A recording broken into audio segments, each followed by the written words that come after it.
Hello, I'm Carrie Gard, and welcome back to Tea Time with Tech Marketing Leaders. I know I'm coming to you a little earlier today. You probably are sitting there with your morning coffee. Sorry to the West Coasters if you missed us this time. Don't you worry, we'll be back at normal time next week. This is actually really wonderful because I am going to be moving my show up to an earlier time around 11 a.m. Eastern at the end of August. So starting at the end of August, I will be at 11 Eastern moving forward. So the West Coasters can grab that lovely cup of coffee and hunker down with us and kick off their day. And the East Coasters can, have an early lunch and settle in. And then I get to have my evenings back and not try and do bedtime at the same time. I know you're all just as excited as I am about that. It's going to be glorious. Next week will be normal time, and then we'll have two more of those, and we'll be going early, folks. I'm excited for it. Craig, thank you for allowing me to do this early. I'm so grateful to give this a test during the day. It's gonna be a good show, folks. Before we kick into it, as a friendly reminder, we are live. And the beauty of being live, the best part of being live, is that we get to hear from you all. So I hope you're here with us. I hope that you're watching. And if you are, please comment away. Let us know you're here. Let us know where you are. Let us know what you're drinking, whether you got that cup of tea or that cup of coffee. We want to know. And most importantly, we look forward to your questions. There's nothing like a good show where you have side conversations happening as we're having our own, and we will circle back and add some flair if we're not able to answer your questions in real time, because it's so much fun. This live thing is so much fun. I gotta give hats off to my good friend Trevor Van Worden for pushing me to make this thing happen, and for Simon Chow. I'm so grateful to be live, and I'm so grateful to those who listen and comment and chime away. We're here for it. We're ready. Today's episode, I am so excited, folks, because I feel like there's a shift in the universe with marketing.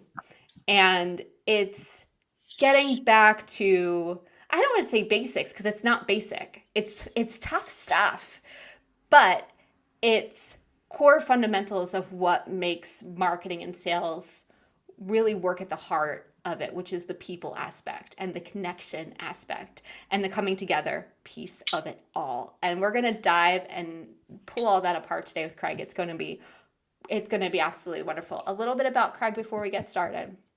He's an experienced CRO with a successful history in the marketing and security, SaaS technology and services industry. Skilled in negotiation, leadership, marketing plan, and integrated marketing, digital marketing, demand gen, content marketing, and enterprise software. He is a strong sales and marketing leader who graduated from Marquette University, and we are so grateful to have you, Craig. Welcome to the show. Thanks, Carrie. Great to be here. Yeah, no, I appreciate it, and yeah, being a trendsetter for the early morning show, I love it. So thank you for using me as a test pilot. So yeah, no, excited to be here. Great to talk marketing. Have been fortunate to lead some marketing as well as spent a lot of my career selling to marketers. So I've really wrapped around this for quite a while. So excited. Before we dive into the heart of our conversation today, I let people know sort of what you're about, but I want to know how you got there. What's your story? You're at Aware now, but how did you get there? Bring us along. Yeah, absolutely. So, for me,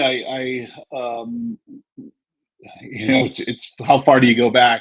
But it really, I was very fortunate, coming out early in my career, um, making a shift into tech. I started in the direct selling, kind of direct mail,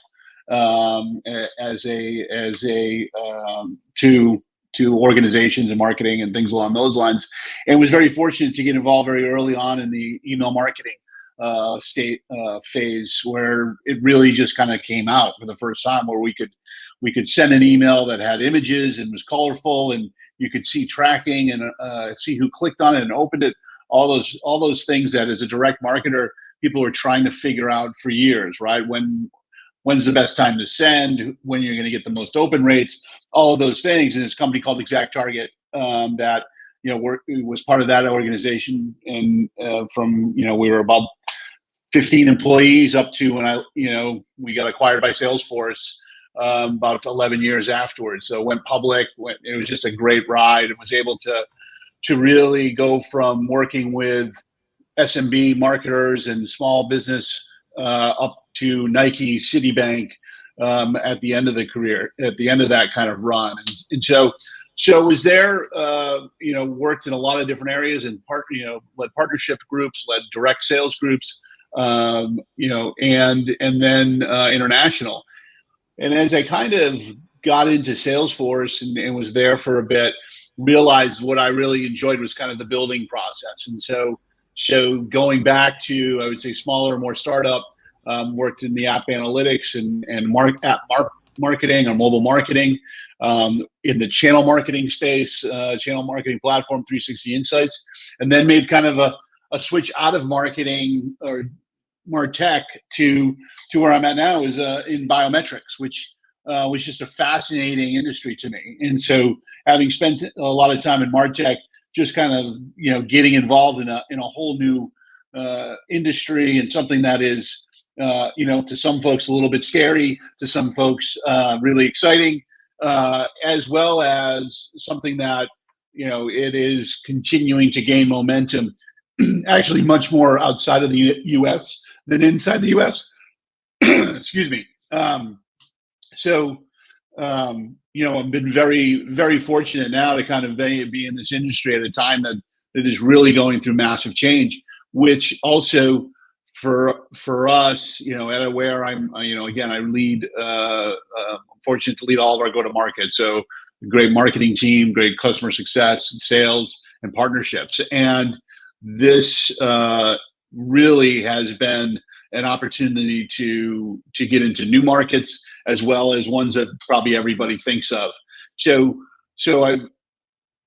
in my day to day, I almost feel like I've got three different companies, as we're really trying to solidify product market fit in some of our more on-demand SaaS customers and markets, gaming, financial services, while also a very solid foundational aspect of both federal and global governments, law enforcement, folks that when you think of biometrics, you naturally progress to.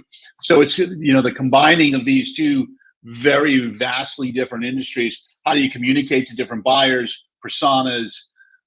All of those things come up, and it really is a lot of experimentation and going back and forth. So that's kind of how I got here and where I'm at now. Hopefully that gives you a good sense of where I come from. It's so interesting to talk to so many different CROs, because no journey is the same.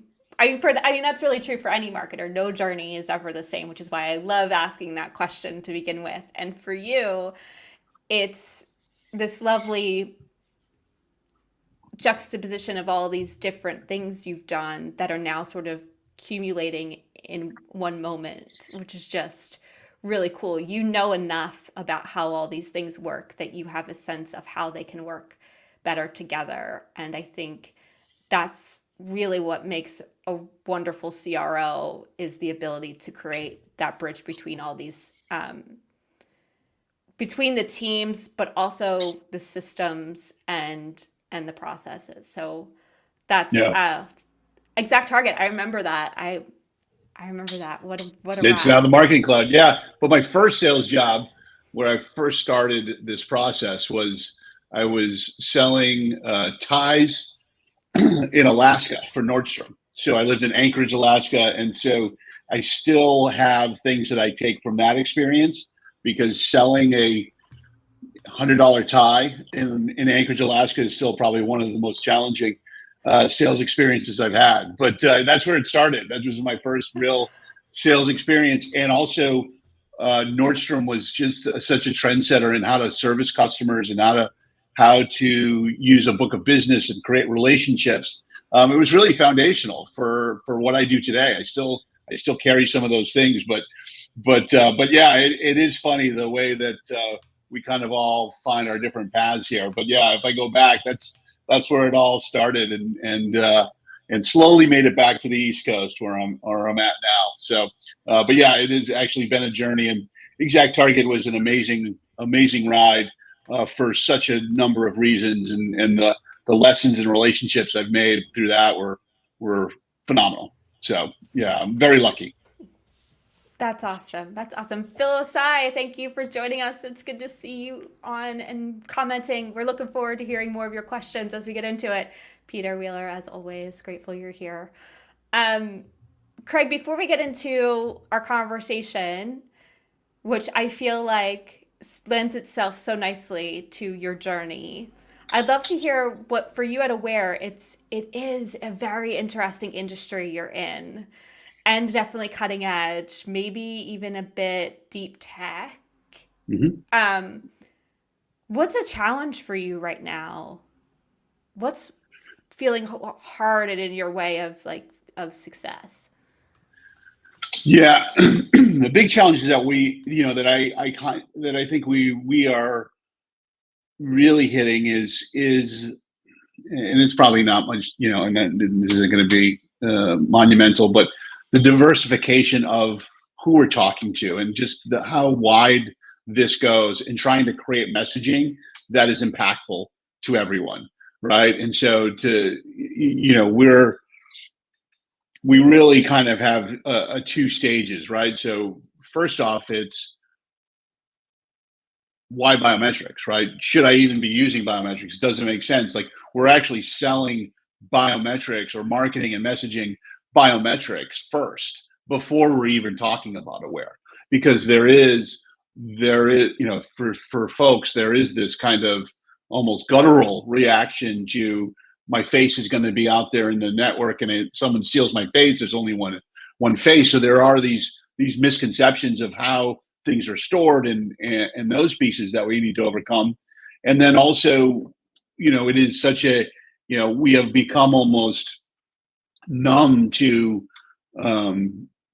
hacks and Ticketmaster database getting hacked into, and everybody's private. Like, it almost happens on a weekly basis, but we don't realize how impactful that is, what the level of fraud that means, and how it's typically tied back to password, brute force attacks, all of these things that we know that can be prevented, and made better with biometrics, but also making it much more easier. I think of how I start my Mac up every morning, putting my fingerprint on there.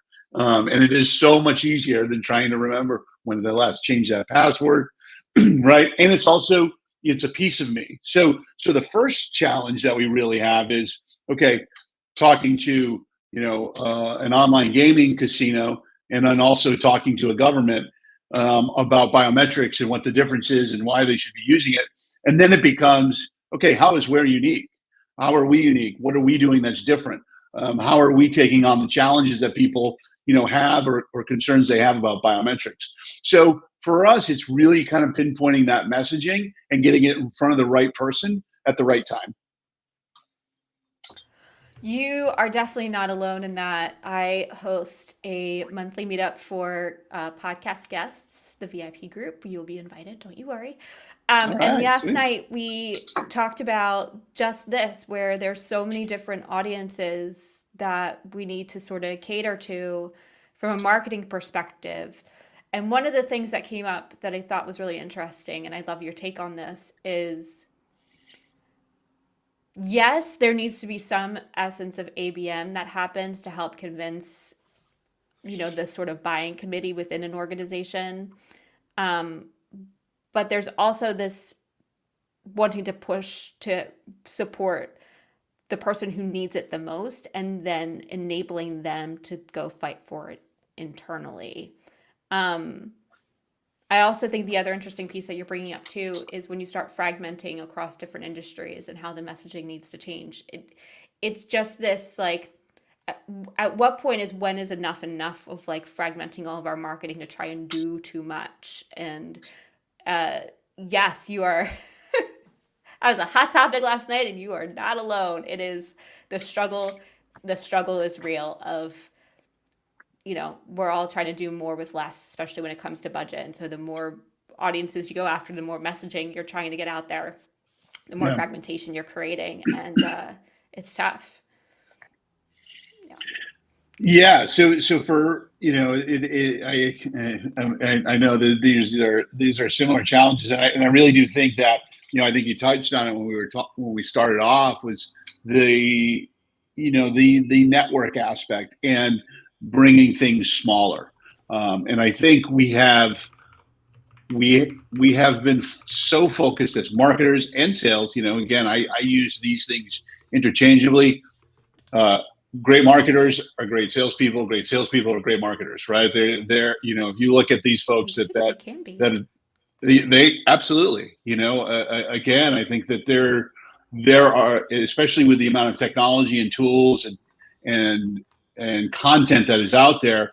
If you're a salesperson or frontline salesperson and you don't really understand the basics of marketing, you're not going to be as successful as that person that can pull from that toolbox. And so I do think there is this element, and on the marketing side, they have these have morphed so much. When you look at the principles of demand gen, all right, and the metrics and the pieces that we're using, they're very similar to what you're using with a salesperson on whether or not they're doing the right things in the field. So I do think that they're morphing. I think you're seeing a lot more marketing that are tied to the pipeline number or the sales, the revenue number, rather than just, hey, this is the MQL number. And that's something that we've kind of changed as well, where we've kind of put everybody on the revenue number, right? There's KPIs that we're measuring over here that are specific to MQLs, website visitors, things along those lines. But what's the outcomes that we're trying to get to? Same with our BDR team. Same with our right.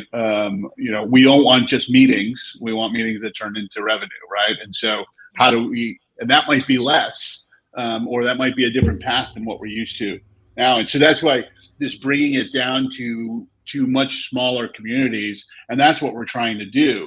So for us, how can we get a group of 15 people together, that are in the industry, that may not have a use for biometrics today, but are influencers and are going to, they give us a lot of great feedback when we're talking about it. So we'll do dinners around events. So we'll invite some thought leaders, we'll invite some clients, and we'll sit down and just kind of talk about it, and the things that we learn about what people are interested in, what their concerns are, is fascinating. And when you've got people from all different types of, access security, physical access security to cybersecurity, sitting around the same table, they seem very distinct, but it slowly starts to morph into everybody's kind of got a lot of the same concerns and challenges. So we've made a real concerted effort to get away from, like, okay, how much can we scale this piece of content, or this scale the number of outbound calls, ads, things along those lines, and go in kind of the opposite way, where it's like, we don't need to talk to get this in front of 2,000 people. What we need to get this in front of the right 20 people, right? And I think that's where our mindset is kind of shifting a little bit. I think that's really, first of all, thank you for doing my job for me and leading us perfectly into our conversation. I'm so grateful.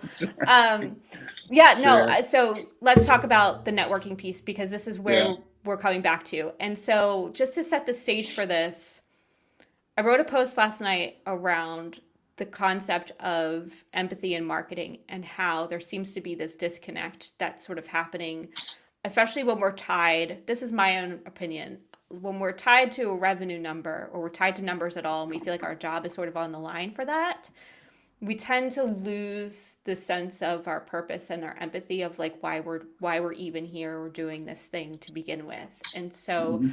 I love this concept of talking about networking, which sounds, I don't want to say old fashioned.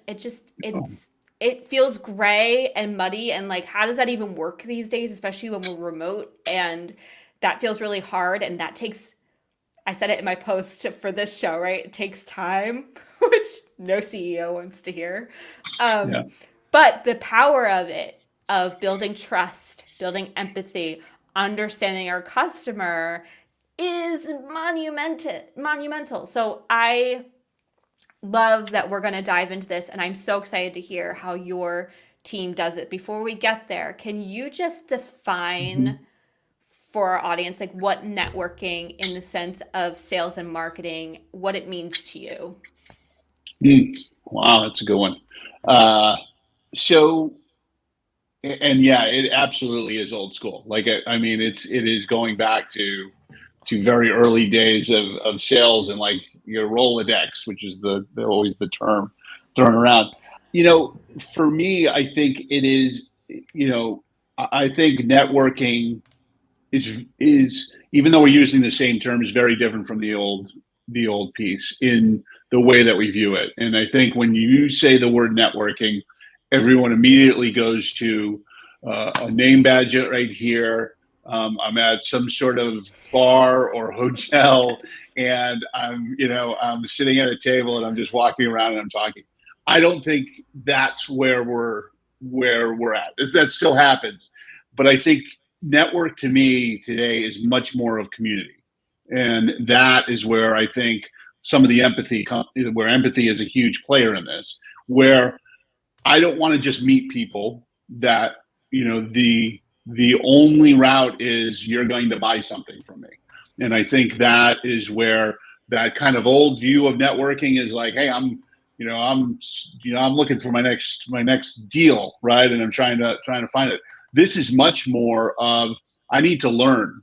And so I'm really entering this community to give knowledge and to gain knowledge. And I think that mindset is very different than the old view of networking. So calling it networking, calling it community, calling it that's where I think a true network is. I'm giving in to this network and I'm taking out from this network, and I do think it is a symbiotic relationship that has to happen for it to be true networking.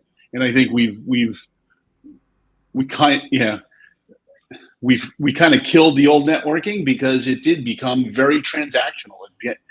People just not wanting to be involved in things like that. And I think what we're seeing is kind of the 2.0 of networking, where it is folks that want to come in. I mean, for us, we're learning on, I was talking about it a little bit, just how to message and how to talk to folks that may not be the direct buyer or but is someone that is ancillary, right? And biometrics, to use this is not always thought of with cybersecurity, but there is a bunch of interweaving going on from how do I protect from a cybersecurity perspective. A piece of this can be used biometrics. Um, so that's a huge piece. Um, I I think that's really helpful in how you define it because it is really coming back to the community aspect of it. And the other thing that's coming up for me too, especially when you're talking about giving knowledge, there's so many things you said that I like want to unpack all of them. Um, the idea of giving knowledge and getting knowledge, community, and then one thing that I think is so critical that people lose sight of is this idea of what I call, what I don't call it, I got it from somewhere. There's a lovely book out there that I totally stole it from, and I'll find the name of it later. But this concept of circle of influence. Because what mhm. you're saying around it's not necessarily your direct buyer and having influencers be part of that is so key to the power of what networking can do when done well and right, especially in this land of really just trying to experience, share, and learn from one another. Like it feels intangible. Um, and like, how do you even measure that? You can measure it, I promise. And it's and it does take time, but the impact of it in the long term is so huge. Like, can you talk us through um a little bit of the like how you're starting to we're remote now, right? So Mhm. community Yeah. back in the day is just like you were talking, right? I remember I was a media planner at Universal McCann on the Verizon Wireless account, right? It's a big account. It was traditional TV and print, right? So all the big magazines would show up and take us out, and they would have like these networking events, like where they'd bring a bunch of media planners together for drinks after work, right? And we had name tags, and we would be just chatting, right, and learning from each other. Um, but yeah, I mean that's like where the sense of networking sort of was, and then we went remote because of COVID, and those seem to have like taken a back seat. Events are coming back, and I think that's awesome. And with Black Hat, we got RSA, we got even the Cybersecurity Marketing Society Con happening in December. And yes to those, but I think what you're talking about, which is interesting and maybe potentially harder, is more of the field piece, the in the community piece, the bringing the people physically together piece. Did I understand that right? Like you're actually physically bringing people together, in these different cities? Yeah, yeah. So I think it absolutely is. What we have done, is creating a smaller event from that bigger event, right? And so whether that's a small dinner, a workshop, things along those lines, those are some of the things that we're trying. But today for us, we tag into a larger event, right? So Okay. ISC West, things like that, where then we're kind of creating a smaller group within that bigger group, right? And so that's a that's really it's a great way to do it because a lot of the folks are there, right? So everyone's there. It Mm-hmm. makes it easier. Um, Not aware, but in the past, doing community based, whether it was a workshop, road show where you actually are going in different cities based on what you're doing. I think those are really we're going to see a lot more of those because I do think folks are looking for things that are much more specific to what they want to be involved in or what they want to learn. And I think that going to a show like RSA is great, but it's so big. And how do I find like-minded people and things along those lines? Again, I've got to go through this kind of networking piece, and I think there's an element of smaller, very much more targeted communities that are coming out. And I think tools like LinkedIn have kind of brought that, just the way that we now work and live, it's much easier to find people that are very like-minded or have very similar interests than ever before, right? There's good to that, there's some bad to that, right? Absolutely, and so now we're almost kind of used to it. And I do think that there's a huge opportunity there. And we've done some, and I've done some in my past, but I do think that is the way we're going, where you're almost incorporating the online into the driving it, and then the community based or the in person smaller event. And I do think that's a piece. There's a lot of things that we have done in the past that are now absolutely changing. And I think you bring up empathy. Show me. The everything has always been around drinks and bars and drinking and alcohol and things along those lines. That turns a lot of folks off. I mean, as Sure. especially as you've got smaller and smaller time in your calendar. Where do I want to spend that time? And it might not be going to a bar at 7 p.m. to talk to a bunch of folks, even if I find it interesting. So you're seeing a lot more things that are focused around workouts or hiking or different things, which I think is really That's cool.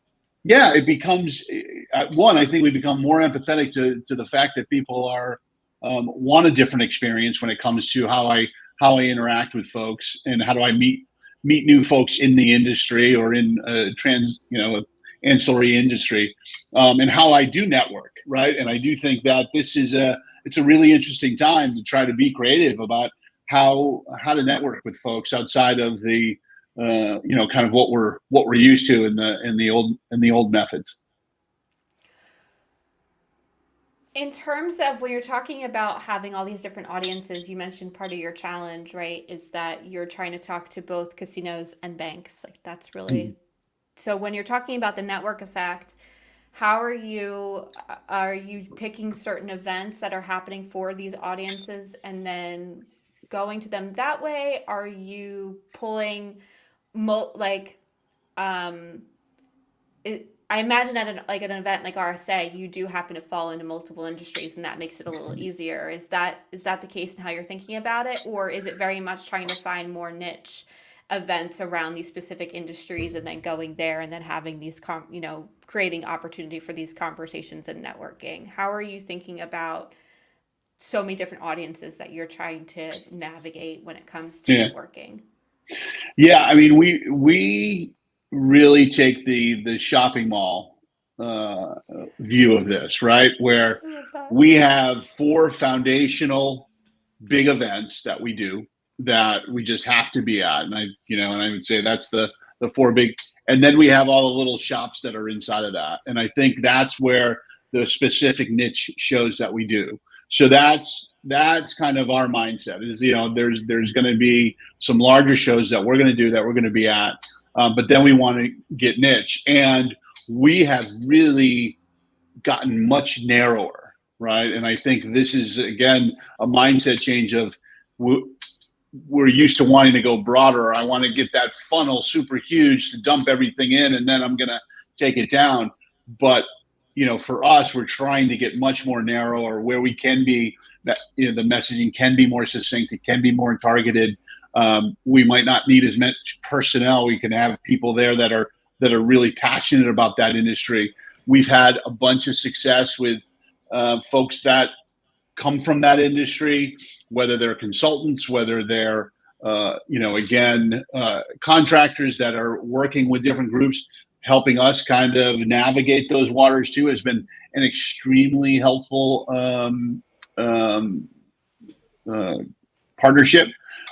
So we work with a company called SCCG that is very deep in the casino world, both online and brick and mortar, and they have given us so much insight and introduced us to folks again that aren't always going to be the buyer, but they're the person that knows this is how you want to target, or this is how you want to get into this market. And when you look at casinos and you look at financial services, there's people that have been doing this for 30, 40 years. I mean, we're in Brazil now, which just opened up online gambling for the first time, and biometrics is a piece of that. So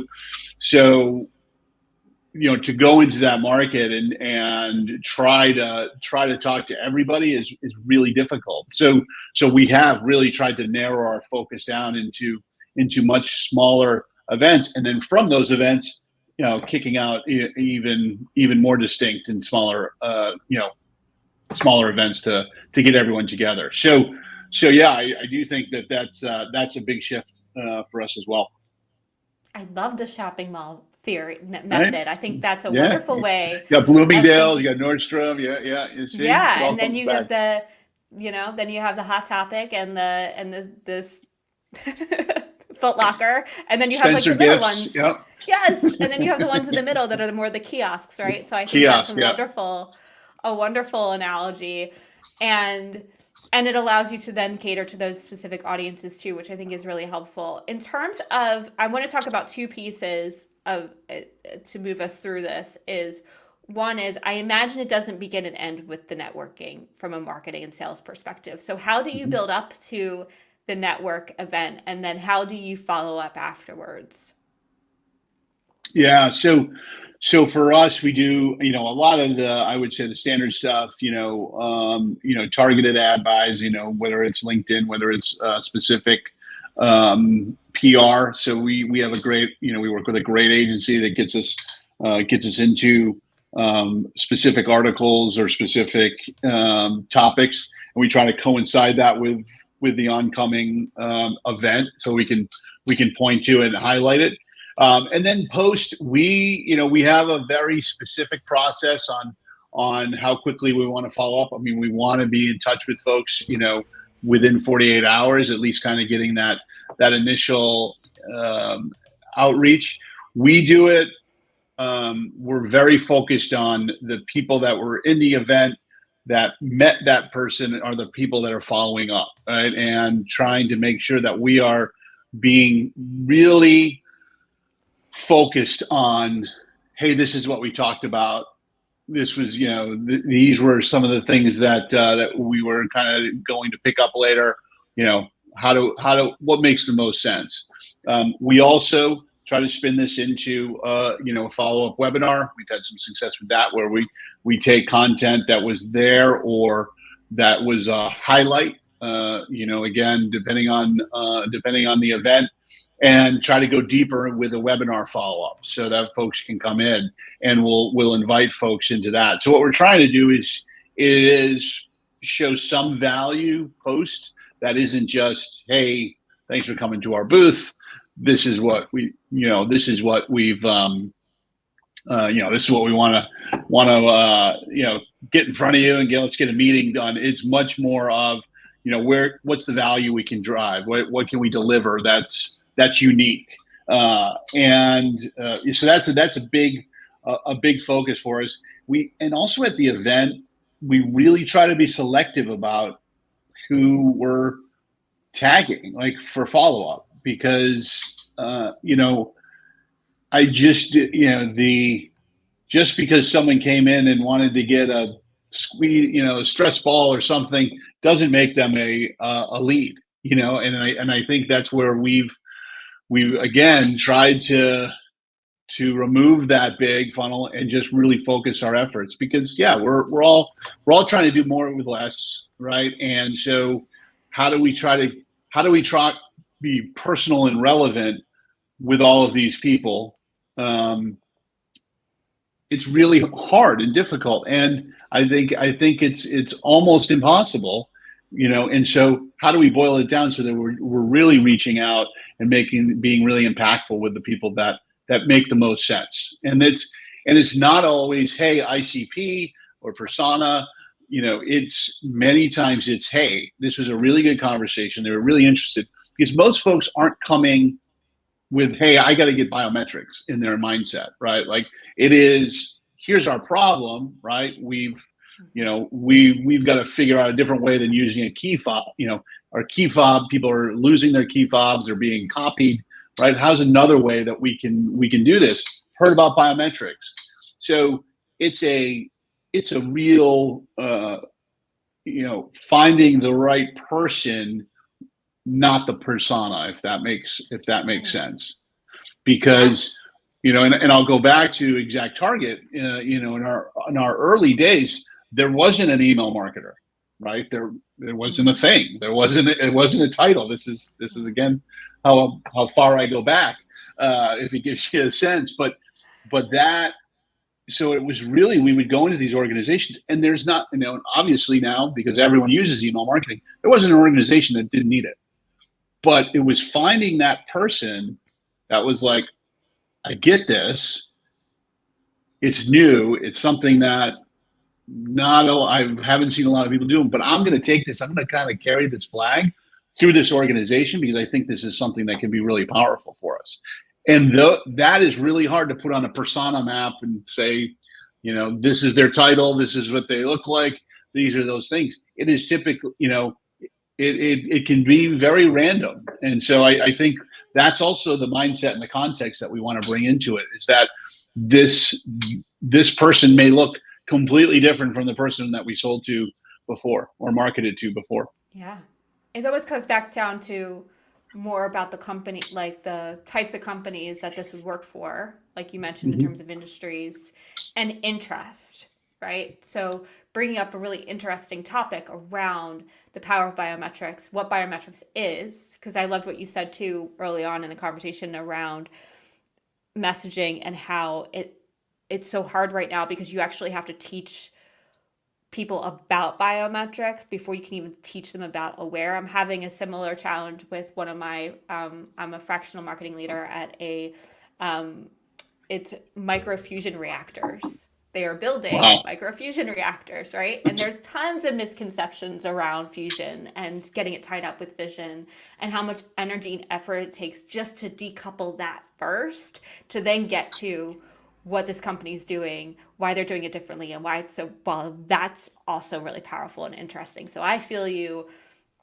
I feel you on that from a messaging standpoint. And so I love what you're saying here around not necessarily making it about the persona or the person or what it like. So many times in marketing, we try and think, okay, what does a CFO need to know versus a CISO versus a practitioner versus instead of bringing it back to, well, this is what we do and this is the challenge that so many people face and this is how we solve it, and then letting the people sort of come to you who are interested in that. And it could be it's so new that who knows who this is going to be interesting to within an organization. So I love how you're flipping that on its head. Thank you, Matthew Thomas. It's lovely to see you. And yes, value and meaning, make it purposeful, make life purposeful. I totally agree. It's got to be about Well value said. and meaning. And the nice thing about that too, Craig, is that with that messaging and keeping it interesting in terms of the person, I feel like it takes a little pressure off of you all to try and figure out how to do more with less in terms of, like we talked about earlier too, in terms of fracturing so much of your marketing and efforts to meet the right messaging to the right person at the right time. It's more of like, well, this is our message. This is what we do. Who's interested? You tell Mm. us. So I love turning that on its head.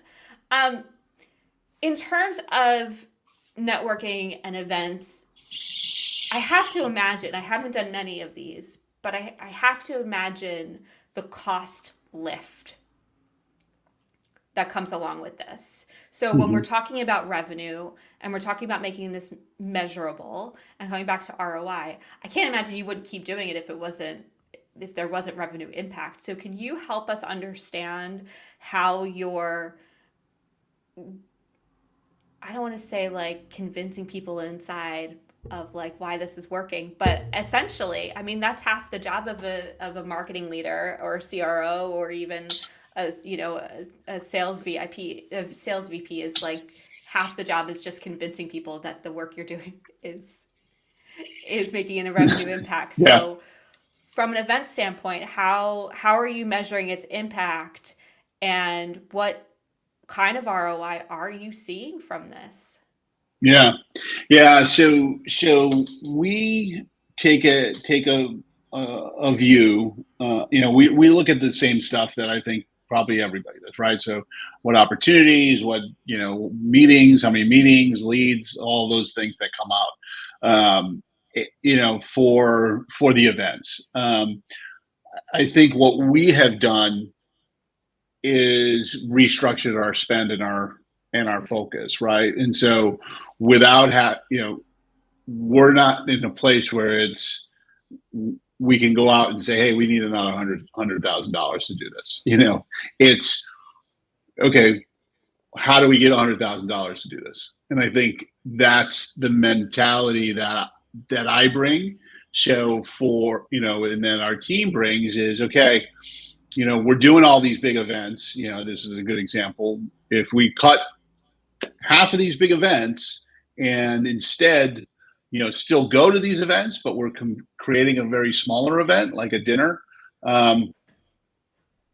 is that going to have the same impact? And so what we look at is, and again, this is still, we have a longer sales cycle. We're 12 to 18 months. There's a lot of things. We do a lot with government. So we're also, we're talking 2027 opportunities right now, right? And so that's kind of in some cases, that's what we're looking at. So we don't get as much of the instant feedback that I think you might get more in a transactional sale.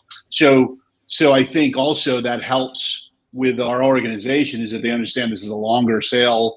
It's not something that you're going to see immediately. But what are the KPIs? What are the leading indicators that say this is going to work?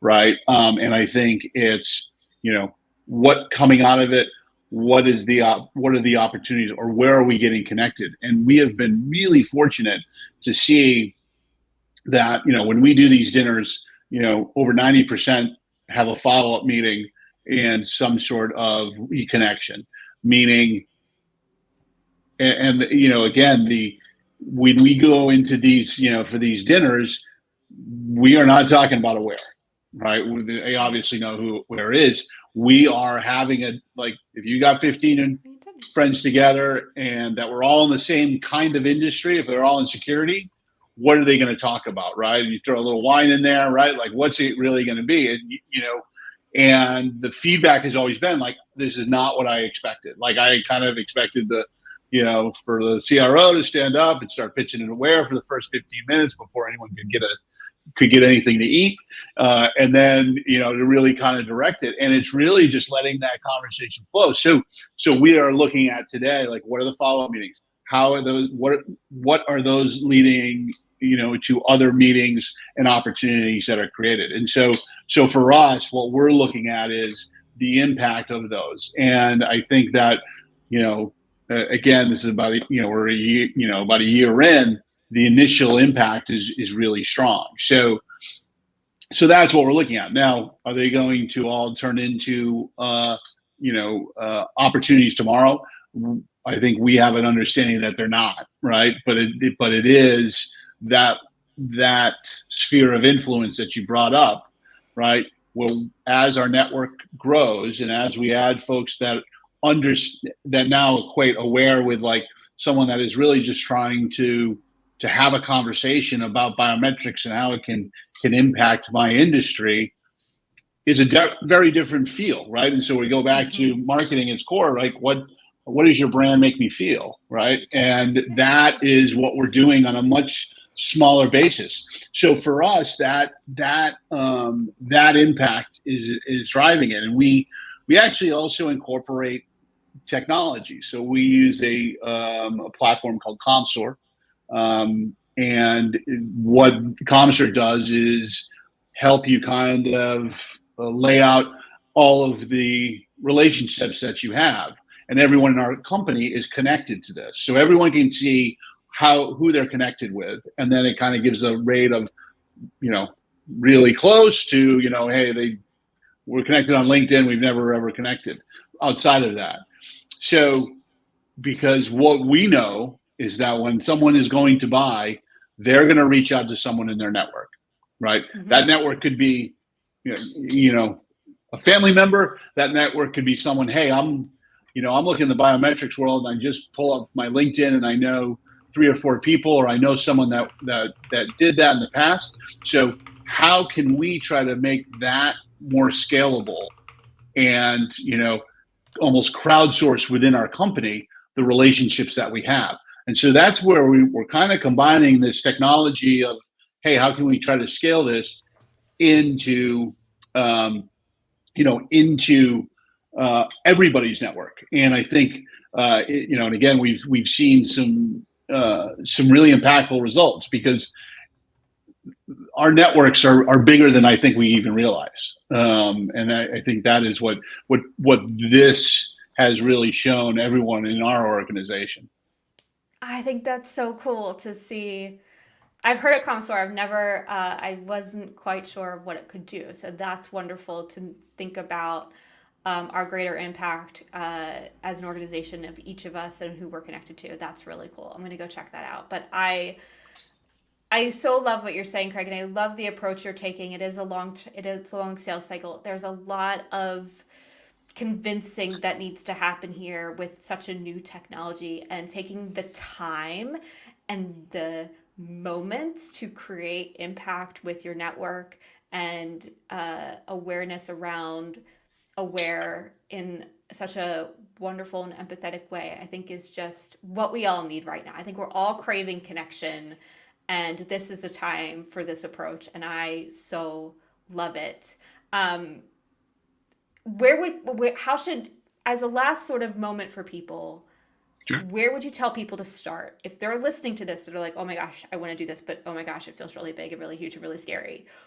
where would you tell them to start? Yep.